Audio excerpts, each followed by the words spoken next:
అనంత కరుణామయుడు అపార కృపాశీలుడైన అల్లాహ్ పేరుతో ప్రారంభిస్తున్న సూరే అల్ వాకియా 27వ వివరణ 2వ రుక్కు. అంటే ఇది మీకు తెలిసిన విషయమే కదా.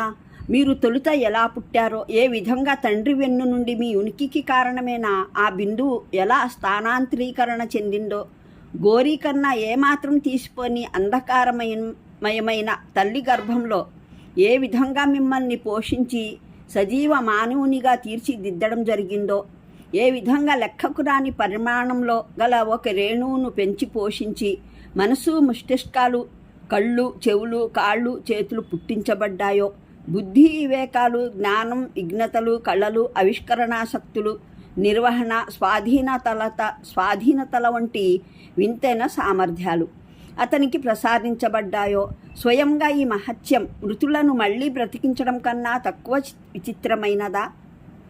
ఈ వింతైన అద్భుతాన్ని మీరు కళ్ళారా చూస్తూనే ఉన్నారు. దానికి సజీవ సాక్ష్యంగా ప్రపంచంలో జీవిస్తూ ఉన్నారు. ఏ దేవుని మహిమ ద్వారా ఈ అద్భుతం రేయింబవళ్ళు కొనసాగుతూ ఉందో, ఆయన మహిమ ద్వారానే మరణానంతర జీవితం, ప్రళయం, పునరుద్ధానం, స్వర్గం, నరకం వంటి అద్భుతాలు కూడా సంభవించగలవన్న గుణపాఠం ఎందుకు గ్రహించరు? పైన వచ్చిన ప్రశ్నల్లో జనుల్ని సంబోధించి మీరు అల్లాహ్ చేత పెంచి పోషించబడినవారు, ఆయన సృష్టించడం వల్లనే ఉనికిలోనికి వచ్చినవారు అన్న సత్యం వైపునకు వారి దృష్టి మళ్లించడం జరిగింది. ఇక ఈ ప్రశ్నేమో మరో వాస్తవికత వైపునకు శ్రద్ధ గొల్పుతుంది. మీరు ఏ ఆహారం ఆధారంగా పోషించబడుతున్నారో అది అల్లాహ్ మాత్రమే మీ కొరకు సృష్టిస్తున్నాడు.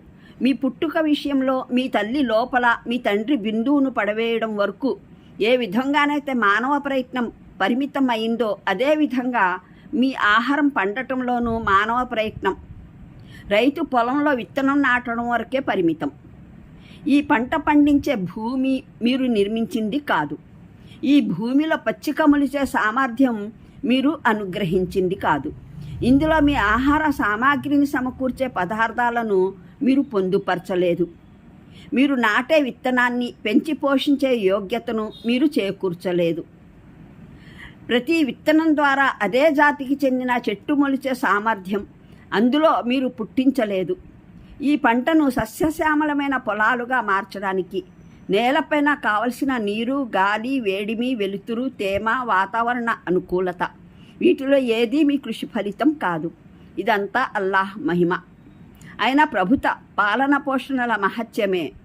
అలాంటప్పుడు మీరు ఆయన ఉనికిని ప్రసాదించగా, ఉనికిలోనికి వచ్చినప్పుడు, ఆయన ఆహారం ద్వారానే పోషించబడుతున్నప్పుడు, ఆయనకెదురుగా స్వయం ప్రతిపత్తిని కలిగి ఉండే లేదా ఆయనకు బదులు ఇతరుల దాస్యం చేసే అధికారం మీకు ఎలా ప్రాప్తిస్తుంది? ఈ ఆయట్లో బయటికి కనిపించే వాదనాధారాలు దేవుని ఏకత్వాన్ని సూచిస్తున్నాయి. కానీ ఇందులో ప్రస్తావించిన విషయాన్ని కాస్త పరిశీలనగా గమనిస్తే ఇందులోనే పరలోకం పట్లను వాదనాధారం ప్రాప్తమవుతుంది. నేలలో నాటిన విత్తనం, దాని స్థానాన అది జీవం లేనిది. కానీ దాన్ని నేల గోరిలో కృషీవలుడు పూడ్చివేసినప్పుడు అందులో పరమప్రభు అల్లాహ్ వృక్ష జీవాన్ని సృజిస్తాడు. దానివల్ల అది మోసులు తొడుగుతుంది. క్రమంగా అవి సస్యపూర్ణమైన పొలాలుగా ఎదుగుతాయి. పచ్చదన వసంతాలను అందంగా చూపిస్తాయి. అసంఖ్యాకమైన ఈ నిర్జీవ మృతధాన్య శరీరాలు మన సమక్షంలో అనుదినం నేల గోరీల నుండి బ్రతికి బయటికి తలలెత్తుతూ ఉంటాయి.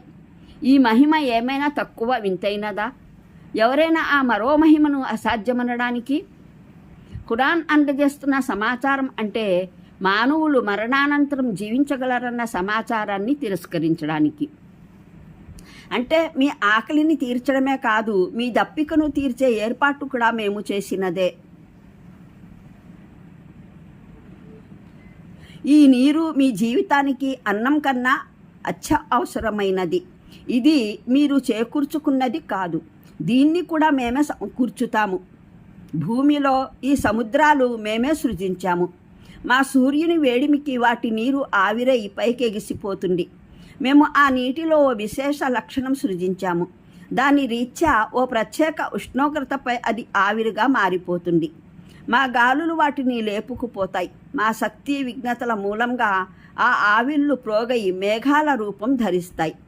మా ఆదేశానుసారం ఆ మేఘాలు ఓ ప్రత్యేక నిష్పత్తిలో విభజింపబడి భూమిపైన విభిన్న ప్రాంతాలలో వ్యాపిస్తాయి. తద్వారా ఏ ప్రాంతానికి ఎంత నీటి వాటా నిర్ణయమై ఉందో అది దానికి చేరుతుంది. ఆ తరువాత మేము భూ ఉపరితలాన వాతావరణంలో తేమను, శీతలాన్ని సృజిస్తాము. తద్వారా ఆ ఆవిరి తిరిగి నీటి రూపంగా మారుతుంది. మేము కేవలం మిమ్మల్ని పుట్టించి ఇట్టే వదిలిపెట్టలేదు. మీ పోషణ కొరకు ఈ ఏర్పాట్లన్నీ చేస్తూనే ఉన్నాము. ఇవే లేకపోతే మీరు బ్రతకను లేరు. మా సృష్టి ప్రక్రియ ద్వారా ఉనికిలోకి వచ్చి మా ఆహారం భుజించి మా నీరు త్రాగి మాకెదురుగా స్వతంత్రులు అవడానికి, మాకు తప్ప ఇతరులకు దాస్యం చేయడానికి మీకు ఈ హక్కు ఎక్కడి నుండి ప్రాప్తించింది? ఈ వాక్యంలో అల్లాహ్ శక్తి సామర్థ్యాలు, ఆయన విఘ్నతల ఒక మహిమను సూచించడం జరిగింది. నీటిలో దైవం పొందుపరిచిన ఆశ్చర్యకరమైన లక్షణాలలో ఒకటి. అందులో ఎన్నెన్ని పదార్థాలు మిశ్రమమై ధృవీభవించినా అవి ఉష్ణోగ్రత వల్ల ఆవిరిగా రూపొందినప్పుడు సమస్త మిశ్రమాలను దిగువనే వదిలివేస్తుంది. దాని మూల పదార్థాలైన నీటి అంశాలను మట్టుకే తీసుకొని గాలిలోకి ఎగిరిపోతుంది. ఈ లక్షణం ఇందులో లేకపోతే అది ఆవిరిగా మారుతున్న సందర్భంలోనూ నీరుగా ఉన్నప్పుడు లీనమై ఉన్న పదార్థాలన్నీ కూడా అందులో చేరి ఉండేవి. అటువంటప్పుడు సముద్రం నుండి లేచే ఆవిర్లలో సముద్రంలోని లవణాలు సైతం చేరిపోయేవి. ఆ లవణాల వర్షం కురిసినట్లయితే భూతలమంతా క్షారవంతమైపోయేది. మానవుడు ఆ నీటిని త్రాగి జీవించును లేడు. దానివల్ల ఎటువంటి వృక్షరాశి మొలకెత్తేది కాదు. ఇక మెదడులో ఏమాత్రమైన బుద్ధి గల ఓ వ్యక్తి గుడ్డి, చెవిటి ప్రకృతి వల్లనే నీటిలో ఈ విఘ్నతతో కూడిన ప్రత్యేకత దానంతటా అదే ఉత్పన్నమైందని వాదించగలడా? ఈ ప్రత్యేకత దీని మూలంగా ఉప్పు నీటి సముద్రాల నుండి అతి పరిశుద్ధమైన తీయటి మంచినీరు కాచి ఒడపోసిన వాన రూపంలో కురుస్తుంది. మరి నదులు, కాలువలు, చెలమలు, బావుల రూపంలో నీటి సరఫరా, నీటి పారుదల సేవలు అందజేస్తుంది. దీనివల్ల అతి స్పష్టమైన సాక్ష్యాధారం ముందుకు వస్తుంది. ఈ లక్షణాన్ని నీటిలో భద్రపరిచిన శక్తిమాన్యుడు బాగా ఆలోచించి సంకల్పపూర్వకంగానే దీన్ని పొందుపరిచాడు. తాను సృష్టించిన సృష్టితాల పోషణకు ఆధారం కాగలగాలన్న ఉద్దేశంతో పొందుపరిచాడు. మరే సృష్టి అయితే ఉప్పు నీటితో పోషించబడగలుగుతుందో దాన్ని సముద్రంలో పుట్టించాడు. అది అక్కడ బాగా మనగలుగుతుంది. కానీ ఏ సృష్టినైతే నేలపైన, గాలిలోనూ సృజించాడో దాని పోషణకు మంచినీరు అవసరమైంది. దాన్ని సమకూర్చడానికి వర్షం కురిసే ఏర్పాటు చేసే ముందు ఆయన నీటిలో ఆ విశేష గుణం పొందుపరిచాడు. ద్వారా అది ఉష్ణం వల్ల ఆవిరిగా రూపొందేటప్పుడు అందులో కరిగిపోయిన పదార్థాన్ని అది ఎగరేసుకుపోకుండా ఉండే గుణాన్ని ఏర్పరిచి ఉంచాడు. అనంత కరుణామయుడు, అపార కృపాశీలుడైన అల్లాహ్ పేరుతో ప్రారంభిస్తున్న సూరే అల్-వాకియా 27వ వివరణ 2వ రుక్కు. అంటే ఇది మీకు తెలిసిన విషయమే కదా.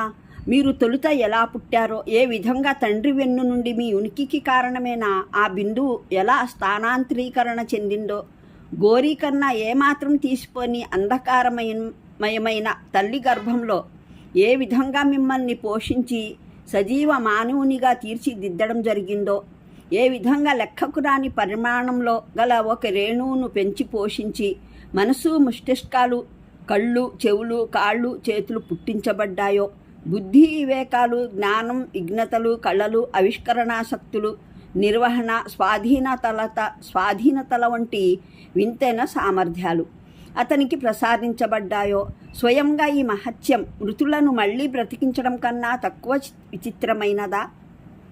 ఈ వింతైన అద్భుతాన్ని మీరు కళ్ళారా చూస్తూనే ఉన్నారు. దానికి సజీవ సాక్ష్యంగా ప్రపంచంలో జీవిస్తూ ఉన్నారు. ఏ దేవుని మహిమ ద్వారా ఈ అద్భుతం రేయింబవళ్ళు కొనసాగుతూ ఉందో, ఆయన మహిమ ద్వారానే మరణానంతర జీవితం, ప్రళయం, పునరుద్ధానం, స్వర్గం, నరకం వంటి అద్భుతాలు కూడా సంభవించగలవన్న గుణపాఠం ఎందుకు గ్రహించరు? పైన వచ్చిన ప్రశ్నల్లో జనుల్ని సంబోధించి మీరు అల్లాహ్ చేత పెంచి పోషించబడిన వారు, ఆయన సృష్టించడం వల్లనే ఉనికిలోనికి వచ్చినవారు అన్న సత్యం వైపునకు వారి